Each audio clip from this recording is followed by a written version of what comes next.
and I don't react to death in any nature differently from any other person who have never been close to death. It is my greatest sympathy to know that we've been so close together and he died.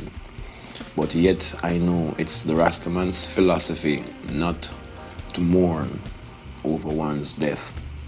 After he dies, we know he's reincarnated into some other being, see?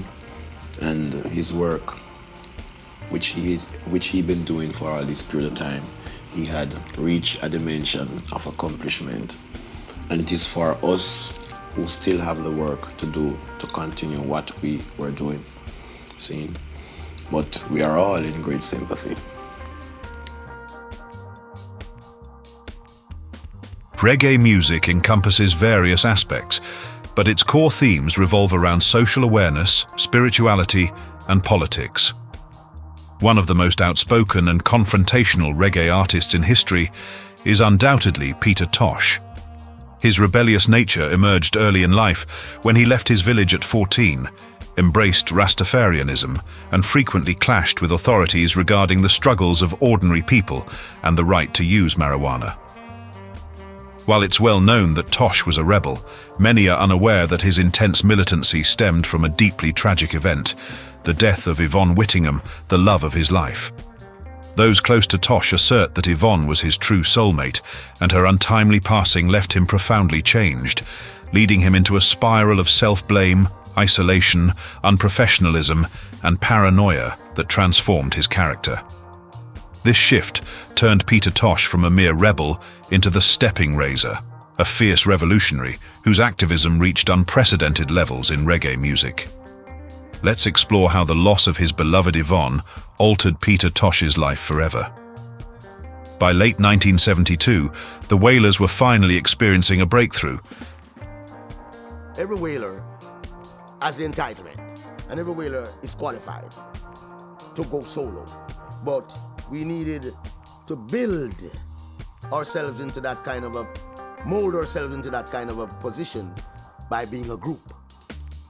After that, everyone was strong enough. It was like the bed got too small. After over a decade of struggling in the music industry with little success and facing challenges from producers like Coxswain Dodd and Lee Scratch Perry, they connected with Chris Blackwell of Island Records, secured $7,000 to produce their album Catch a Fire, and were on the path to international fame. In their personal lives, the trio was settling down well and had finally moved out of a rough neighborhood.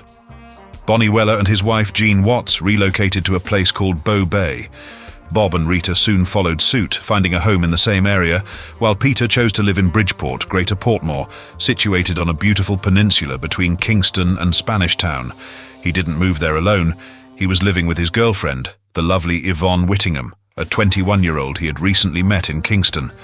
Ivonne came from a typical middle-class family with strict Christian parents, who were initially not thrilled about her relationship with the unconventional Rasta musician. However, as they got to know Peter better and saw how much he genuinely cared for their daughter, they eventually warmed up to him. Meeting Ivonne marked a significant change in Peter's life. Although he had always been a wild character, she was able to bring out his gentler side. Not only was she stunning with her striking green eyes, but she was also incredibly intelligent, knowledgeable about music, and shared Peter's political views. She was passionate about Black history and social issues, able to engage in any discussion. Peter adored her, and they made a beautiful couple, as evident in their photos together, with plans for marriage in the works. After the release of the Catch a Fire album in April 1973, tensions within the group led to Bonnie Wailer's departure, and Peter also felt restless, contemplating leaving. However, Yvonne's calming presence encouraged him to stay with the Wailers. The couple was inseparable, and when it came time for their US tour in late 1973, Peter insisted that Yvonne accompany him, which was quite unusual. By the end of the promotional tour for their next album, Burning, Peter had reached his breaking point and decided to leave the group. During this challenging period, Yvonne proved to be a strong source of support as he began his journey as a solo artist. Now that he was on his own, unlike Bob and Bonnie, who would continue their musical careers under Island Records, Peter relied heavily on Ivonne and his first manager, Lee Jaffe, who were key figures in his life. While working on his debut album, Legalize It, So, the secret of ganja has been revealed to the extent where even Peter Tosh, a whaler, said, legalize it. Peter depended on Yvonne's sharp intellect during discussions and negotiations with various record labels interested in the album. By late 1975, the night tracks for the album were nearly finished, and Peter was putting the final touches on what was anticipated to be a remarkable debut. However, an unimaginable event occurred on the evening of November 11th, 1975, a date that would haunt Peter forever, known as Black Tuesday. He and Yvonne had spent the day together in Kingston, and as night fell, Peter remembered he had a recording session with Bonnie Whaler, one of the backup vocalists for Legalize It. He decided to drop Yvonne off at their home in Bridgeport before heading back to Kingston for the session.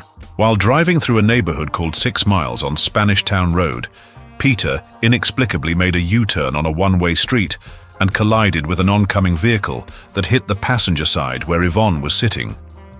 Peter sustained serious injuries, but Yvonne fell into a coma from which she never recovered. Known for his reckless driving, Peter harshly blamed himself for the accident. After 3 months in a coma, Yvonne Whittingham passed away in February 1976 at the age of 24 when her life support was turned off. It was said that Peter was devastated, mourning the loss of his first and only true love for years. The accident left visible scars on Peter's once handsome face, as well as deep psychological wounds. Staying true to his Rastafarian beliefs, he chose not to attend Yvonne's funeral. Although Yvonne was a key figure in the creation of Legalize It, she passed away before its release in June 1976. Her absence had a significant impact, as the album, despite being critically acclaimed and artistically brilliant, struggled commercially. It was reported that Peter, who was already difficult to work with, became even more unmanageable after Yvonne's death, alienating those who could have helped promote the album effectively. This tragedy also led to Peter becoming increasingly paranoid, believing he was cursed with bad luck, which drove him to seek guidance from OBR or medicine men. Additionally, it ignited a deep-seated anger within him that he expressed through his music and confrontations with authorities. This shift in his confrontational spirit was epitomized in his second album, Equal Rights. While Legalize It featured a controversial title track alongside spiritual songs like Xavier and playful love tunes like Catchy Shooby, Equal Rights was a powerful, militant 8-track album, with songs like Get Up, Stand Up and Down Presserman, culminating in the final track, Apartheid. Tosh made it clear that he was declaring war against Babylon from start to finish. His subsequent album, Bush Doctor, followed a similar path. His confrontations with authorities and police became more frequent and bold, peaking when he infamously blew ganja smoke in the faces of Prime Minister Michael Manley and his cabinet during the One Love Peace concert in 1978, an event that is now considered one of the most shocking moments in Jamaican cultural history and nearly resulted in Peter being severely beaten. Additionally, losing Yvonne had a lasting effect on him, as he never formally married again, although he had several children with different partners. Peter Tosh's stepping razor persona influenced his life until 1983, following the release of his album Mama Africa. He appeared to have found love again with Marlene Brown, a woman who bore a slight resemblance to Yvonne. However, unlike Yvonne, Marlene was reportedly very controlling, isolating Peter from his friends. Their relationship lasted 4 years but ended when Peter was tragically killed in 1987. Friday night at about 8 o'clock. I was expecting Fred and his queen Joy. They were both coming over to spend the night with me and Peter. I believe that if Yvonne Whittingham had survived, Peter Tosh would have been a different person. Still a rebel, but perhaps with a less dangerous edge. Unfortunately, we can only speculate, as that's just how life is. Thank you for watching the video today. Please like and subscribe, and until next time, take care.